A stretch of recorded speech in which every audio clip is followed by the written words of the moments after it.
കട്ടിലപ്പൂവത്ത് കാട്ടാനകളിറങ്ങി വ്യാപകമായി കൃഷി നശിപ്പിച്ചു. മേഖലയിൽ ആനയിറങ്ങി കൃഷി നശിപ്പിക്കുന്നത് പതിവാകും. ചൊവ്വാഴ്ച പുലർച്ചെ കട്ടിലപ്പൂവം എസ് എൻ മുക്കിൽ താഴത്ത് മാരിയിൽ കുര്യൻ, വെള്ളാരത്തിൽ ജെയിംസ്, നെല്ലിക്കുന്നേൽ ഫിലിപ്പ് എന്നീ കർഷകരുടെ പുരയിടത്തിലെ കൃഷിയാണ് നശിപ്പിച്ചത്. 3 കർഷകരുടെ 2 ഏക്കറോളം വരുന്ന പറമ്പിലെ കായ്ക്കാറായ തെങ്ങുകളും കുലച്ച വാഴകളും ചവിട്ടിമെതിക്കുകയും 3 വർഷത്തിലേറെ പ്രായമായ ജാതിമരങ്ങൾ കടപുഴയ്ക്ക് എറിയുകയുമാണ് ചെയ്തിരിക്കുന്നത്. നേരം പുലരുമ്പോഴേക്കും ആനകൾ കാട് കയറി. താഴത്ത് മാരിയിൽ കുര്യൻ്റെ കമ്പിവേലി കൊണ്ട് അതിരിട്ട കൃഷിയിടത്തിലേക്ക് വേലി തകർത്താണ് ആനകൾ ഇറങ്ങിയത്. രാപകലില്ലാതെ അധ്വാനിച്ചിട്ട് ഉണ്ടാക്കിയ കൃഷിയാണ് ഇത്. വർഷങ്ങളായിട്ട് ഇങ്ങനൊരു പ്രശ്നങ്ങൾ വരാറില്ല.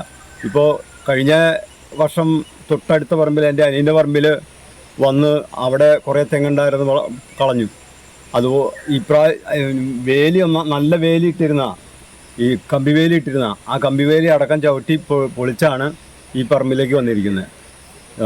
നമുക്കൊരു 1,00,000 രൂപയുടെ മുകളിൽ ശരിക്കും പറഞ്ഞാൽ ഇതൊന്ന് പണിയാൻ തന്നെ നല്ലൊരു തുകയായിട്ടുണ്ട്. 1,00,000 രൂപയുടെ മുകളിൽ എനിക്കിപ്പോൾ നഷ്ടം പറഞ്ഞു കഴിഞ്ഞാലും അത് കുറവായിട്ടത് എനിക്ക് തോന്നുന്നു. കഴിഞ്ഞ വർഷവും വെള്ളാരത്തിൽ ജെയിംസിൻ്റെ കൃഷിയിടത്തിൽ കാട്ടാന ഇറങ്ങി കൃഷി നശിപ്പിച്ചിരുന്നു. തെങ്ങിൻ തൈ ഒന്നിന് 250 രൂപയാണ് അന്ന് നഷ്ടപരിഹാരം കണക്കാക്കിയത്. കുലയ്ക്കാറായ തെങ്ങുകൾ നശിപ്പിക്കപ്പെടുമ്പോഴും തൈ ഒന്നിന് 250 രൂപ നഷ്ടപരിഹാരം നൽകുന്നത് നീതീകരിക്കാനാവില്ലെന്ന് കർഷകർ പറയുന്നു. അതിന് നഷ്ടപരിഹാരമൊന്നും കിട്ടിയിട്ടില്ല. 250 രൂപയെന്ന് പറഞ്ഞു ഒരു തെങ്ങിന് അവർ പറഞ്ഞിരിക്കുന്നത് 250 രൂപ ഒരു തെങ്ങിന് കിട്ടിയിട്ട് ഒരു തെങ്ങും തൈക്ക് 250 രൂപ വില കൊടുത്തിട്ടാണ് മേടിച്ചേക്കുന്നത്. ആ പോയ തെങ്ങിന് 250, 3-4 കൊല്ലം വളർത്തിയിട്ട് 250 രൂപ കിട്ടാന്ന് പറഞ്ഞാൽ നമുക്ക് കൊണ്ട് വല്ല കാര്യമുണ്ടോ? പാവല് ഒരു പാർട്ടിക്ക് പാവല് കാണാൻ പറമ്പ് വിട്ടു കൊടുത്തു. അവൻ്റെ ഒരു 5-6 തടം പാവല് മുളച്ച് വന്ന് 12 കയറാറായി വന്നത് ചവിട്ടിപ്പറിച്ച് വന്നിട്ടുണ്ട്.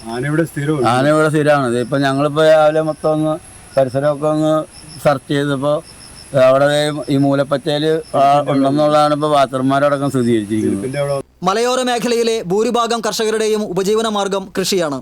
വന്യമൃഗശല്യത്തെ തുടർന്ന് സമീപ പ്രദേശമായ പുല്ലങ്കണ്ടത്ത് നിന്ന് പലരും താമസം മാറിയിട്ടുണ്ട്. കാട്ടാനകൾ കൃഷി നശിപ്പിച്ചത് അറിയിച്ചതിനെ തുടർന്ന് മാടക്കത്തറ പഞ്ചായത്ത് അധികൃതരും പട്ടിക്കാട് റേഞ്ച് വനംവകുപ്പ് അധികൃതരും സ്ഥലത്തെത്തി പരിശോധന നടത്തി. അധികൃതരിൽ നിന്ന് നഷ്ടപരിഹാരത്തിനുള്ള നടപടികൾ ഉണ്ടാകുമെന്ന പ്രതീക്ഷയിലാണ് കർഷകർ. TCV news, Thrissur.